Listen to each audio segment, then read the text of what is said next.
23 tomes aujourd'hui, 23 tomes, un achat raisonnable, hein, on va pas se mentir.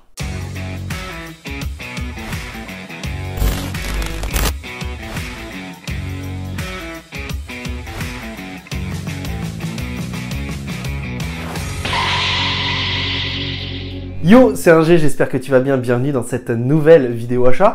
Une vidéo achat qui a quelques tomes, 23 en réalité, une petite vidéo achat assez raisonnable en réalité, où il y a de la suite, mais il y a aussi de la nouveauté, puisque oui, j'avais envie de me laisser tenter par de la nouveauté. Et avant de commencer cette vidéo, je t'invite à rejoindre le Discord sur lequel tu pourras potentiellement me transmettre tes photos de ta Mangatech, et bien pour qu'on fasse des vidéos Mangatech des abonnés, donc n'hésite pas à nous rejoindre. Allez, on commence cette vidéo achat avec une suite de séries, une série que j'adore, que j'ai commencé cette année, et j'en suis au 4e tome actuellement, à l'heure où je te parle, et je ne prends que du plaisir. C'est un pur kiff en réalité. Il s'agit de Gannibal, puisque j'ai acheté le tome 8 au tome 13 de Gannibal, le tome 13 qui, eh bien, marque la fin de la série. Je n'en sais pas plus. La réalité des choses, c'est que cette série me bouffe totalement l'esprit. J'adore ce que je lis. J'adore l'histoire du protagoniste, j'adore les antagonistes, j'adore l'ambiance du récit qui monte crescendo au fur et à mesure de notre histoire. J'adore ce que nous raconte l'auteur, cette histoire de cannibale dans une région assez reculée du Japon. Et surtout, j'adore ce que fait l'auteur. Il joue énormément avec les nerfs du lecteur, avec la tension qui est présente dans le récit, et je prends un malin plaisir. Franchement, chaque mois, c'est ma lecture passion, c'est ma lecture coup de cœur en ce moment, et je fais que kiffer.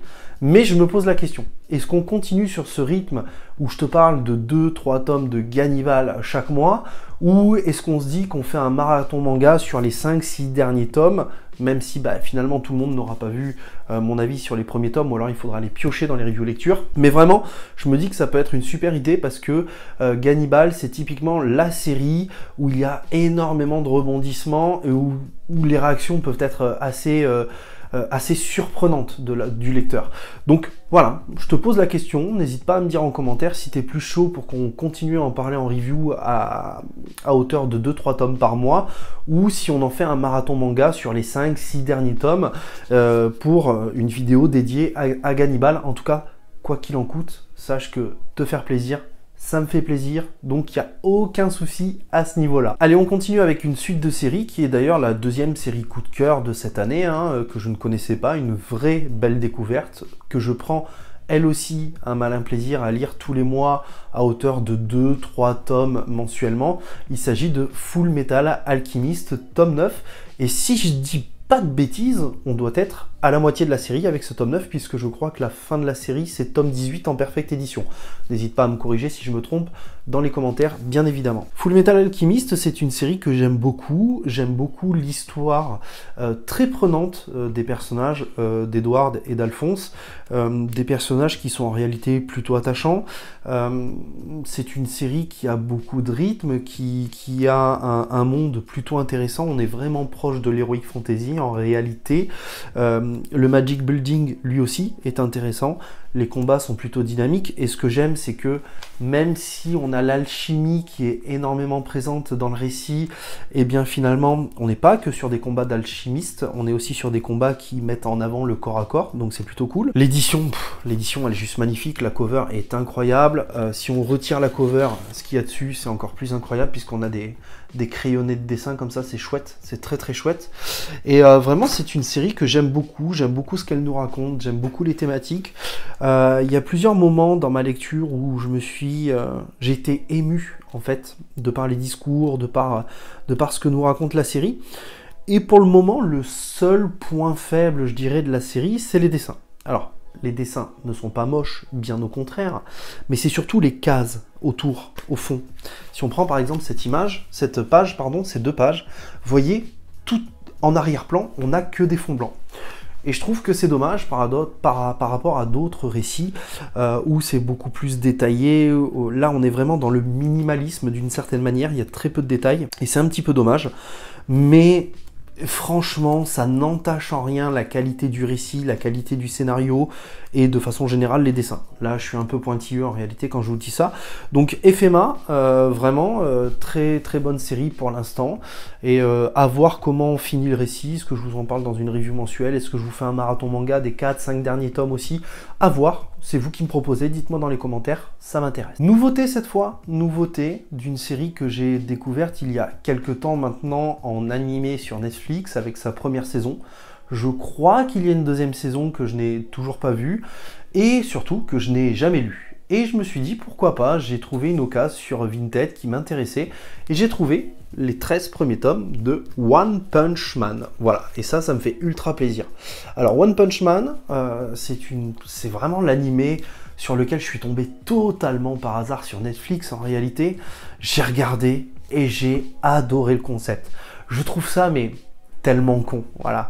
Le personnage qui s'entraîne, qui en perd ses cheveux, qui devient tellement fort, presque badass que eh bien, il ne trouve aucun adversaire à sa taille. Alors vraiment c'était très très cool, j'ai beaucoup aimé, je me suis dit bah pourquoi ne pas lire l'œuvre originale. Alors j'ai trouvé ce lot franchement à un prix très très correct, ils sont plutôt en bon état, voire très bon état, et je me suis dit pourquoi ne pas lire l'œuvre originale, parce que bah encore une fois, moi je suis d'une époque, vraiment les années 2000, 90-2000, c'est vraiment l'époque où les animés faisaient vraiment ce qu'ils voulaient par rapport à l'œuvre originale. Et là, on va en revenir eh bien, à ce que je vous ai présenté juste avant, Full Metal Alchemist notamment. Full Metal Alchemist où tu as 2 séries, 2 animés. Alors, comme je te l'ai déjà dit en vidéo, je ne connais que très peu de choses sur l'animé, si ce n'est qu'il y en a un qui est vraiment l'adaptation de l'œuvre originale et l'autre qui dérive totalement et qui n'a presque rien à voir avec l'œuvre originale. C'est tout ce que je sais. Mais parce que finalement, Full Metal Alchemist, c'est sorti dans ces années-là. Et est-ce que One Punch Man est pareil? Logiquement, je dirais que non, puisque récemment, les œuvres semblent être beaucoup plus proches de l'œuvre originale, mais il y a toujours un risque. Il y a toujours un risque et c'est toujours bien vraiment de se situer par rapport à l'œuvre originale pour comparer, pour savoir. Et puis surtout, j'ai l'impression que l'animé met beaucoup de temps à arriver. Je crois, comme je te l'ai dit dans cette vidéo, qu'il n'y a que 2 saisons sur One Punch Man. En tout cas de façon légale et officielle. Je me trompe peut-être, encore une fois, corrige-moi dans les commentaires. Et du coup, je me suis dit, voilà, je vais me diriger vers l'œuvre, je vais me diriger vers l'œuvre originale, je vais voir ce que ça propose. Je suis peut-être en plus passé à côté de moments clés, de moments importants. Et comme j'ai adoré le concept, je me suis dit, let's go.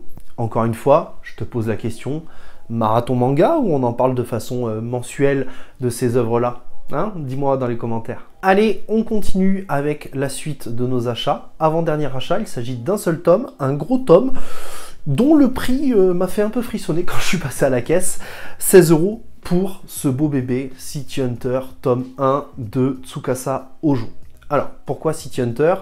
Première chose, parce que j'ai grandi avec cet animé. Hein, je prenais mes petits déjeuners devant le Club Dorothée, et le Club Dorothée, il y avait City Hunter, il y avait Nicky Larson, dont les doublages d'ailleurs sont absolument horribles. Je revois des épisodes de temps en temps à la télé, c'est infâme le doublage. Mais surtout parce que j'ai entendu dire aussi que la série animée n'était pas du tout le reflet du manga, et du coup j'avais envie de voir de quoi ça parlait, j'avais envie de voir quelle direction prenait le manga. Et j'avais envie de lire aussi une œuvre de Tsukasa Ojo. Donc je prendrai City Hunter si ça me plaît. Et potentiellement, je prendrai peut-être Cat Size aussi, qui fait partie du même univers. Mais j'ai très hâte de découvrir City Hunter. Les dessins sont plutôt jolis. Alors par contre, pour le coup, ça ressemble vraiment à l'animé. On a des petites pages couleurs. Les couleurs sont plutôt sympathiques a priori. Et je viens de découvrir, pendant que je vous parle, que j'ai un marque-page dans le livre, voilà, donc ça c'est plutôt cool, c'est plutôt sympa, en tout cas, au niveau éditorial, je trouve ça vraiment magnifique, je trouve que c'est vraiment une très belle édition, et on va voir ce que ça donne en termes de scénario, en termes de personnages, en termes de direction, voilà, j'ai très hâte de découvrir et de vous en parler. Je pense que j'en parlerai dans une des prochaines reviews, là prochainement, histoire de me décider. Alors, j'aime pas me décider avec un tome, soyons clairs. Pour moi, en termes de manga, pour prendre sa décision, c'est toujours bien de lire entre 3 et 5 tomes pour prendre sa décision.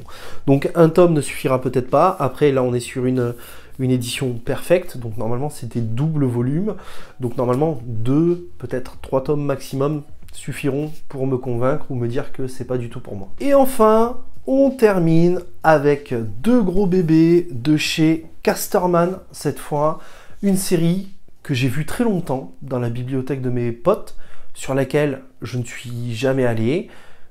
Une série qui en plus est une série de samouraïs, très clairement, et j'adore les univers de samouraïs.